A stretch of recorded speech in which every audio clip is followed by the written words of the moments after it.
ಯೋಂತಃ ಪ್ರವಿಶ್ಯ ಮಮ ವಾಚಮಿಮಾಂ ಪ್ರಸುಪ್ತಾಂ ಸಂಜೀವಯತ್ಯಖಿಲಶಕ್ತಿಧರಸ್ವಧಾಮ್ನಾ ಅನ್ಯಾಂಶ್ಚ ಹಸ್ತಚರಣಶ್ರವಣತ್ವಗಾದೀನ್ ಪ್ರಾಣಾನ್ನಮೋ ಭಗವತೆ ಪುರುಷಾಯ ತುಭ್ಯಂ.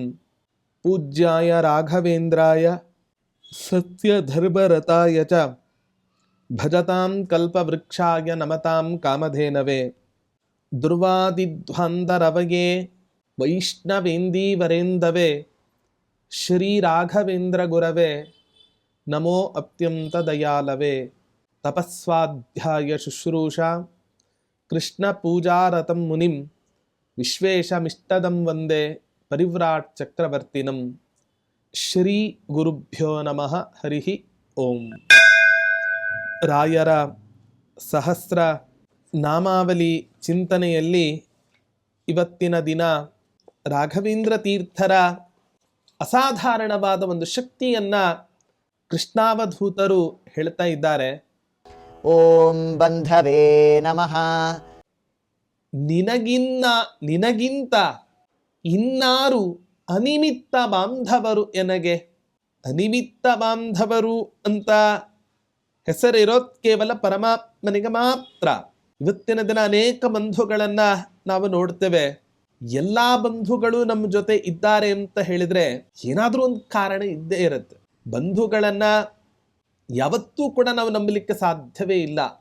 ಹಣ ಇದ್ದಾಗ ಒಂದು ರೀತಿ, ಸಂಪತ್ತಿದ್ದಾಗ ಒಂದು ರೀತಿ, ಸಂಪತ್ತಿಲ್ಲದೇ ಇದ್ದಾಗ ಇನ್ನೊಂದು ರೀತಿ. ಒಟ್ಟಾರೆ ಎಲ್ಲರೂ ಕೂಡ ಸಹಜವಾಗಿ ಯಾವುದೋ ಒಂದು ನಿಮಿತ್ತದಿಂದ ನಮ್ಮನ್ನು ಅವರು ಪ್ರೀತಿಸ್ತಾರೆ, ನಾವು ಅವರನ್ನು ಯಾವುದೋ ಒಂದು ನಿಮಿತ್ತದಿಂದ ಪ್ರೀತಿಸ್ತೇವೆ ಹೊರತು ಪರಸ್ಪರ ಇಬ್ಬರೂ ಕೂಡ ಅಥವಾ ಇಬ್ಬರಲ್ಲಿ ಇರ್ತಕ್ಕಂತಹ ಬಾಂಧವ್ಯ ಅನ್ನೋದು ಅನಿಮಿತ್ತವಾಗಿ ಇರ್ಲಿಕ್ಕೆ ಸಾಧ್ಯವೇ ಇಲ್ಲ.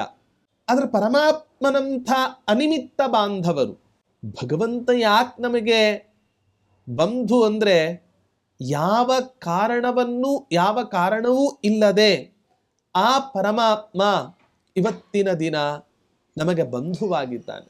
ನಮ್ಮಿಂದ ಏನು ಅಪೇಕ್ಷೆಯನ್ನು ಪಡೋದಿಲ್ಲ, ಯಾವ ಪ್ರಯೋಜನದ ಅಪೇಕ್ಷೆಯೂ ಇಲ್ಲದೆ ಆ ಪರಮಾತ್ಮ ಇವತ್ತಿನ ದಿನ ನಮಗೆ ಸಹಾಯವನ್ನು ಮಾಡ್ತಾನೆ, ನಮ್ಮ ಜೀವನವನ್ನು ನಡೆಸ್ತಾನೆ, ನಮ್ಮ ರಕ್ಷಣೆಯ ಭಾರವನ್ನು ಹೊತ್ತಿದ್ದಾನೆ ಅಂತ ಹೇಳಿದರೆ ಪರಮಾತ್ಮನಂಥ ಅನಿಮಿತ್ತ ಬಾಂಧವರ ಜಗತ್ತಿನಲ್ಲಿ ಯಾರಾದರೂ ಕೂಡ ಇರಲಿಕ್ಕೆ ಸಾಧ್ಯನಾ?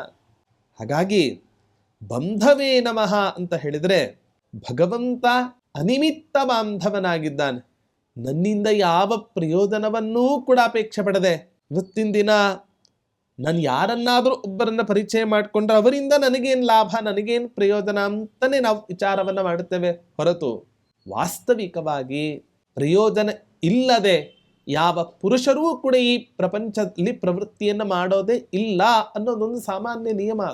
ಆದರೆ ಭಗವಂತ ಮಾತ್ರ ಪ್ರತಿಯೊಬ್ಬ ಭಕ್ತರಿಗೂ ಕೂಡ ನಾವು ಅವನ ಆರಾಧನೆಯನ್ನು ಮಾಡಲಿ, ನಾವು ಅವನ ಉಪಾಸನೆಯನ್ನು ಮಾಡದೇ ಇರಲಿ, ಆದರೆ ಪರಮಾತ್ಮ ಮಾತ್ರ ನಮ್ಮನ್ನು ರಕ್ಷಣೆ ಮಾಡ್ತಾನೆ ಅನ್ನೋದು ಭಗವಂತನ ಒಂದು ದೊಡ್ಡ ವ್ರತ. ಭಗವದ್ಭಕ್ತರನ್ನ ರಕ್ಷಣೆ ಮಾಡ್ತೇನೆ ಅನ್ನುವಂತಹದ್ದು ಆ ಪರಮಾತ್ಮನ ಒಂದು ದೊಡ್ಡ ವ್ರತವಾಗಿದೆ. ಆದ್ದರಿಂದ ನಾವೆಲ್ಲರೂ ಕೂಡ ಇವತ್ತಿನ ದಿನ ಅನಿಮಿತ್ತ ಬಂಧುವಾದ ಆ ಪರಮಾತ್ಮನನ್ನೇ ನಾವು ಮೊರೆ ಹೋಗಬೇಕು ಹೊರತು ಇನ್ಯಾರ್ಯಾರನ್ನೋ ನಾವು ಹೋಗಬಾರ್ದು. ಸಪ್ತಮೇ ದೈವ ಚಿಂತನಂ ಅಂತ ಹೇಳ್ತಾರೆ. ನಮಗೆಲ್ಲ ಕಷ್ಟ ಕಾಲಗಳ ಬಂದಾಗ ಬಾಂಧವರ ಹತ್ರ ಹೋಗ್ತೇವೆ, ಇದು ಯಾರ್ಯಾರ್ದೋ ಹತ್ರ ಹೋಗ್ತೇವೆ. ಎಲ್ಲರ ಹತ್ರವೂ ಕೂಡ ನಮಗೆ ಫಲ ನಿರಾಶಾದಾಯಕವಾಗಿ ಇದ್ದಾಗ ಆಗ ಫಲವನ್ನು ಕೊಡೋ ವಿಷಯದಲ್ಲಿ ಸಕಾರಾತ್ಮಕವಾಗಿ ಇರತಕ್ಕಂಥ ಏಕೈಕ ವ್ಯಕ್ತಿ ಈ ಪ್ರಪಂಚದಲ್ಲಿ ಇದ್ದಾನೆ ಅಂತ ಹೇಳ್ಬಿಟ್ರೆ ಅದು ಕೇವಲ ಭಗವಂತ ಮಾತ್ರ ಆಗ್ಲಿಕ್ಕೆ ಸಾಧ್ಯ ಹೊರತು ಬೇರೆ ಯಾರೂ ಕೂಡ ಸಾಧ್ಯ ಇಲ್ಲ. ಅಂತಹ ವಿಶಿಷ್ಟವಾದ ಗುಣವುಳ್ಳಂಥ ಈ ಪರಮಾತ್ಮ ನಮಗೂ ಕೂಡ ಬಂಧುವಾಗಲಿ, ಅನೇಕ ಸಜ್ಜನರ ಬಾಂಧವ್ಯ ನಮ್ಮ ಜೀವನದಲ್ಲಿ ಉಂಟಾಗಲಿ ಅನ್ನುವಂತಹ ಒಂದು ಪ್ರಾರ್ಥನೆಯನ್ನ ಕೃಷ್ಣಾವಧೂತರು ಈ ಮೂಲಕ ಮಾಡ್ತಾ ಇದ್ದಾರೆ.